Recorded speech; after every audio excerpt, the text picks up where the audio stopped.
Hello friends, आज हम discuss करेंगे first normal form and normalisation. Right. तो ये सबसे पहला स्टेप है जो हम नॉर्मलाइजेशन में करते हैं। तो चलिए इसे देखते हैं।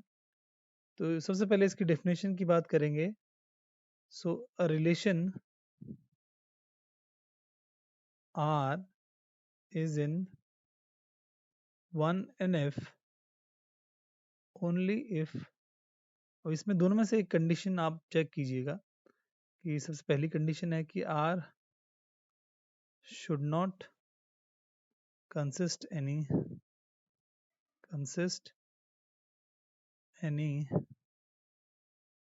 multi-valued attributes,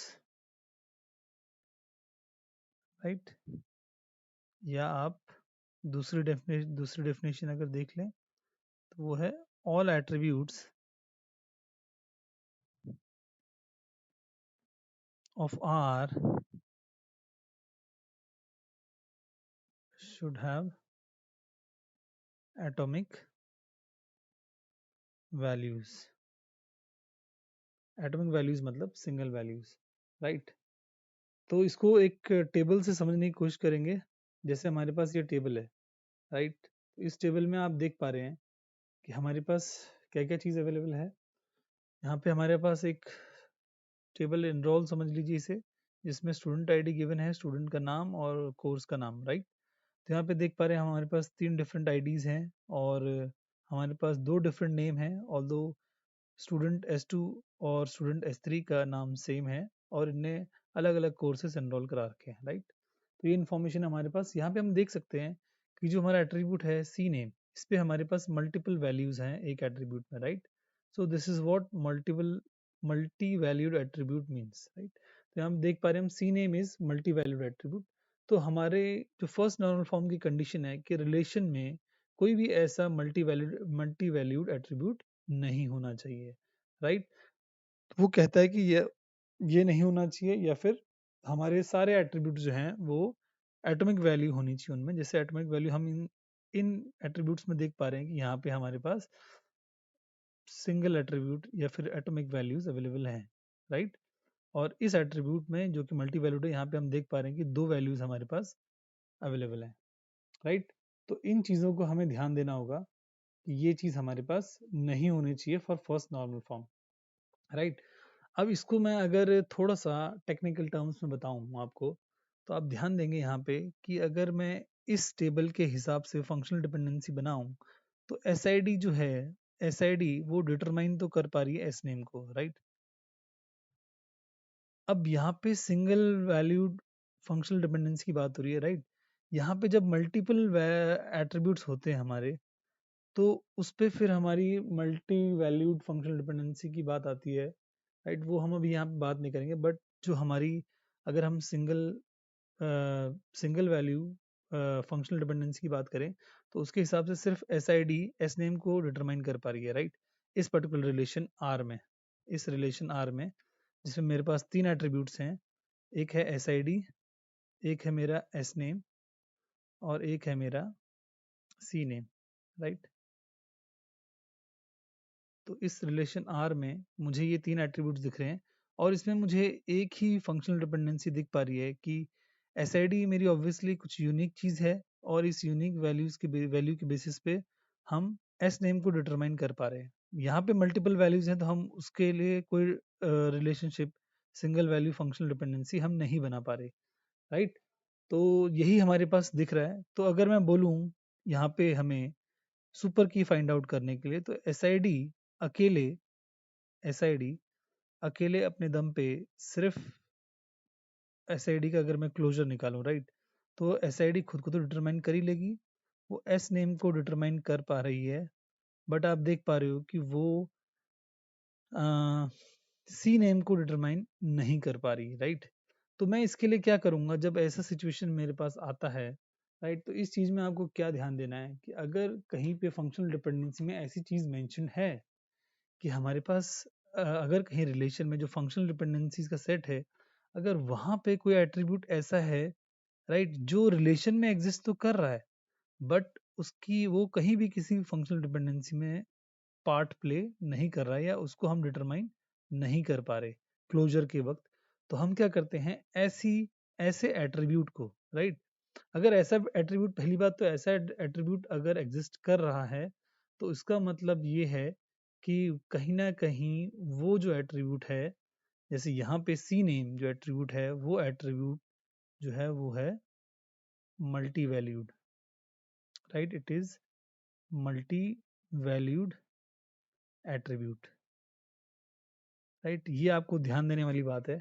तो ऐसे केसेस को हम कैसे सॉल्व करते हैं, हम क्या करते हैं, जो एस आई डी है, right, S I D is capable of deriving S I D S name, right, तो हम क्या करेंगे, एस आई डी को जोड़ देंगे जो भी ऐसा मल्टी वैल्यूड एट्रीब्यूट है सी नेम के साथ, तो वो हमारा मिल के बनाएगा क्या, अब मैं इसका क्लोजर निकालूं तो क्या बन जाएगा, मेरा एस आई डी मुझे मिल जाएगा, एस नेम मुझे मिल जाएगा और सी नेम मुझे मिल जाएगा। तो आप देख पा रहे हैं कि मैं रिलेशन के सारे एट्रीब्यूट्स को अब डिराइव कर पा रहा हूँ। तो मेरी यहाँ पे सुपर की कह लो या कैंडिडेट की कह लो इस पर्टिकुलर केस में, राइट, वो मेरी क्या हो जाएगी, S I D comma C name, right. तो पहली बात तो फंक्शनल डिपेंडेंसीज के हिसाब से अगर मुझे देखना है, अगर ऐसी चीज आ रही है तो मैं सीधी सीधी बात कि वहां से भी डिटरमाइन कर सकता हूँ कि कहीं पे मल्टी वैल्यू एट्रीब्यूट है कि नहीं है। अगर कोई ऐसा रिलेशन में जितने भी एट्रीब्यूट्स गिवन है, अगर वहां पे कोई भी ऐसा एट्रीब्यूट है जो फंक्शनल डिपेंडेंसी, जो गिवन फंक्शनल डिपेंडेंसी सेट है उसमें रोल प्ले नहीं कर रहा है, वो डिराइव नहीं हो रहा है, तो इसका मतलब वो कहीं ना कहीं मल्टी वैल्यूड एट्रीब्यूट है, राइट। तो मैं उसको इंक्लूड कर दूंगा, जिस इंक्लूड करने पे मैं देखूंगा किस फंक्शनल डिपेंडेंसी के साथ में या किस क्लोजर के साथ मैं उसको इंक्लूड कर सकूं, ताकि मैं रिलेशन के सारे अदर एट्रीब्यूट्स को मैं डिराइव कर सकूं, राइट। ये चीज़ आपको ध्यान देनी है। अगर कैंडिडेट की सारे एट्रीब्यूट्स को डिटरमाइन कर पा रही है, जैसे यहाँ पे अगर मैंने कैंडिडेट की इसको बनाया, तो अगर कैंडिडेट की डिटरमाइन कर पा रही है सारे एट्रीब्यूट्स को, इसका मतलब कि मल्टी वैल्यू एट्रीब्यूट्स अब सिस्टम में नहीं रहे। तो नहीं रहे इसका मतलब क्या है कि कहीं ना कहीं मैंने इस रिलेशन को तोड़ दिया। कैसे, वो देखते हैं एक बार। इस रिलेशन को मैंने तोड़ दिया कैसे, S I D S name और सी नेम, राइट, यहाँ पे लिखा S1 A C, फिर लिखा S1 B DBMS, फिर मैंने लिखा S2 B C, फिर लिखा मैंने S2 B पाइथन, फिर मैंने लिखा S3 B C++, और मैंने लिखा फाइनली S3 B DBMS। तब आप देख पा रहे हैं, तभी जब मैंने ऐसी फंक्शनल डिपेंडेंसी बनाई, तो इसका मतलब मैंने रिलेशन को इस तरह से तोड़ दिया और ये सारे जो हमारे मल्टी वैल्यूड एट्रीब्यूट्स थे, मतलब कि इसको मैंने नए टपल से इंसर्ट करके इनको सिंगल सिंगल वैल्यू प्रोवाइड करा दी। तो अब ये जो इस फंक्शनल डिपेंडेंसी से देखो मैं ये ड्राइव कर पा रहा हूँ कि ये चीज़ मैंने यहाँ पे कर ली। तो इससे आप देखोगे, अगर मैं एस आई डी और सी नेम का कॉम्बिनेशन देखूँ, एस आई डी और सी नेम का कॉम्बिनेशन देखूं, S1C कहीं पे भी अगर रिलेशनशिप में एग्जिस्ट करेगा तो वो एस नेम जो है उसका वो ए ही मिलेगा मुझे, राइट। तो आप देख पा रहे हैं इस तरह से मैं इस टेबल में इन चीज़ों को यूनिकली आइडेंटिफाई कर पा रहा हूँ, राइट। देख पा रहे हो आप, जैसे S2 और C का कॉम्बिनेशन, तो इसका जो एस नेम डिटरमाइन करेगा वो हमेशा बी ही होगा। इन दोनों का जो कॉम्बिनेशन S2 और C का जो कॉम्बिनेशन होगा, वो एस नेम को जब डिटरमाइन करेगा तो वो हमेशा बी ही होगा, राइट। तो इस तरह से आप देख सकते हैं कि कैसे हमने फर्स्ट नॉर्मल फॉर्म में हमने मल्टी वैल्यूड एट्रीब्यूट्स को हमने कैसे रिमूव किया, हमने टेबल को ब्रेक डाउन करा। देखो आप आइदर केस ले सकते हैं, चाहे आप पहले टेबल को ब्रेक डाउन कर लें और उसमें से आप फंक्शनल डिपेंडेंसीज निकालेंगे तो भी आपको यही चीज़ मिलेगी।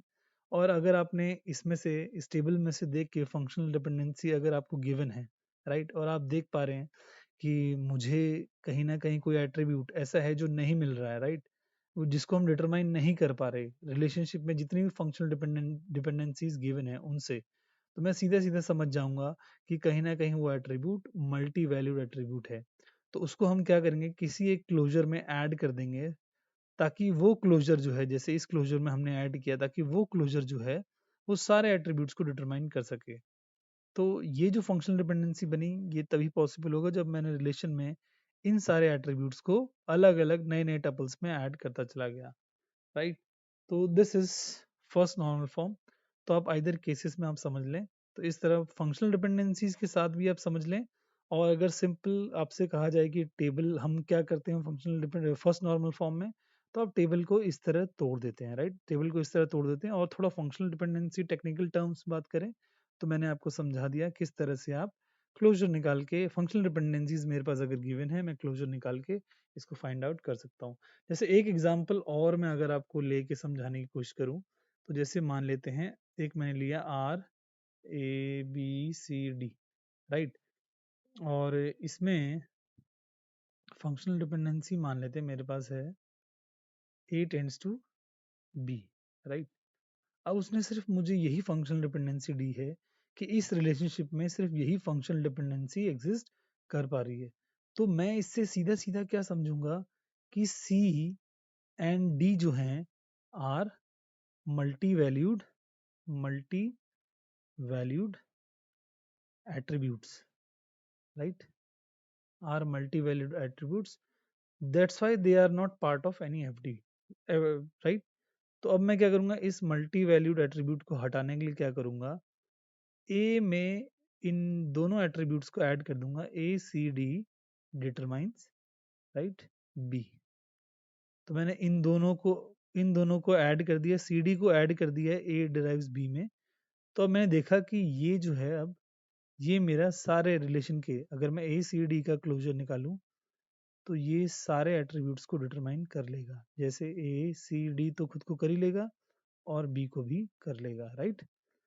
तो इस तरह हमारी कैंडिडेट की क्या बन जाएगी, कैंडिडेट की हो जाएगी हमारी A C D, राइट।